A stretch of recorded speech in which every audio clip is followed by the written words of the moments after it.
السلام عليكم ورحمة الله وبركاته. اللهم صل على محمد وعلى ال محمد كما صليت على ابراهيم وعلى ال ابراهيم. اللهم بارك على محمد وعلى ال محمد كما باركت على ابراهيم وعلى ال ابراهيم في العالمين انك حميد مجيد. جينا في فيديو جديد من قناة طيور احمد بدوي، والنهارده ان شاء الله هنتكلم على الفراخ اللامبرجيني اللي هي طبعا من نوادر الفراخ الزينة.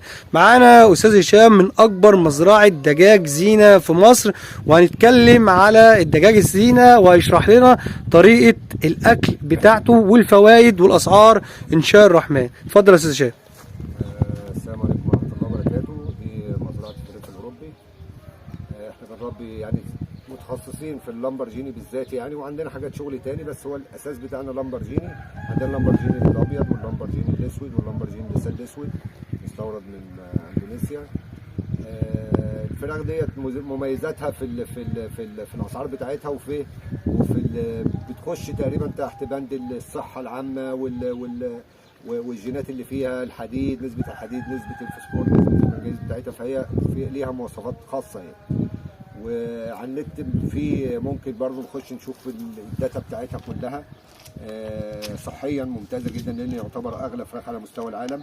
طب معلش سؤال يا استاذ هشام، بس اغلى فراخ على مستوى العالم ليه؟ انا هشتريها مثلا عشان اكلها، ايه الافاده منها مثلا؟ الافاده الصحيه، هي بتخش في مش هنقول علاجات، هي الصحه العامه يعني. ما شاء الله انت بالنسبه للفراخ بتاعتنا احنا بتاعت مصر، لو قارنا لا في اختلاف كبير جدا جدا جدا. ماشي، ما هو في حاجه يا استاذ هشام، انا دلوقتي الفرخه بتاعت مصر ب 250 جنيه، ايه اللي يخليني ادفع 3000 جنيه في فرخه؟ ايه الفوائد اللي موجوده تخليني ادفع 3000 جنيه في فرخه؟ الفوائد اللي موجوده هي فوائد علميه بالنسبه للصحه.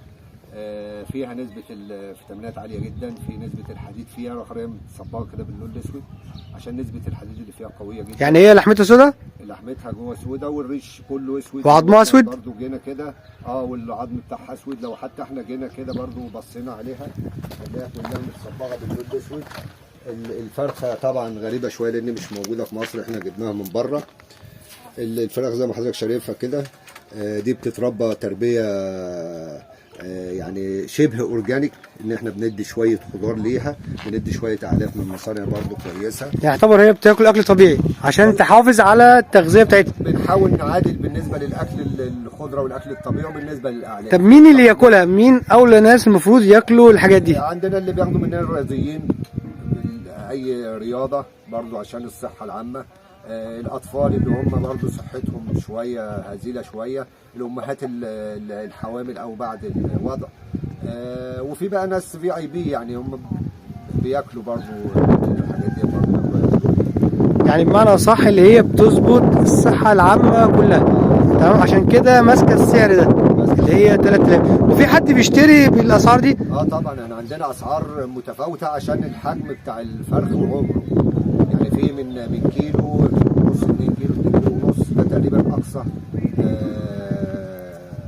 وزن بتوصل له الفرخه دي. يعني انا سمعت معلومه لو في مثلا ست حامل وعندهم ضعفات دي برضو طبعا، ما احنا ده اللي احنا قلناه. لو دخلوا على النت وكاتوا بس الفراخ، لا اما ايام سيماني ده الاسم العلمي بتاعها المنتشر في العالم، او لامبرجيني برضه ده الاسم العربي اللي منتشر في الدول العربيه، هيلاقي المميزات بتاعتها جميله يعني. بس انا سؤال برضه، في حد بيشتريها يعني بالسعر ده؟ طبعا، يعني زي ما في ناس بتلجأ مثلا لاكل النعام، في ناس بتلجأ لاكل الغزلان، في ناس بتاخد مننا الحاجات دي برضه كاكل. احنا شقنا، احنا بنشتغل على كذا شق، لا اما الناس الهواه، لا اما الناس اللي هم بيعملوا مشاريع صغيره. الشباب بقى بتوعنا بيعملوا مشاريع صغيره، بيبداوا ياخدوا مننا ويربوا وبرضه بيرجعوا يبيعوا تاني، او الناس اللي بتاكل، او الفنادق، او الراضيين، يعني ليه كذا سكه. وده اللي ان شاء الله نعرفه باذن الله في الفيديو الجاي، اللي احنا ازاي لو انا هبدا مثلا المشروع ده مثلا. يعني لو انا راجل عايز اربي وعايز انتج ويبقى تجاره، ان شاء الله تشرحوا لنا في الفيديو الجاي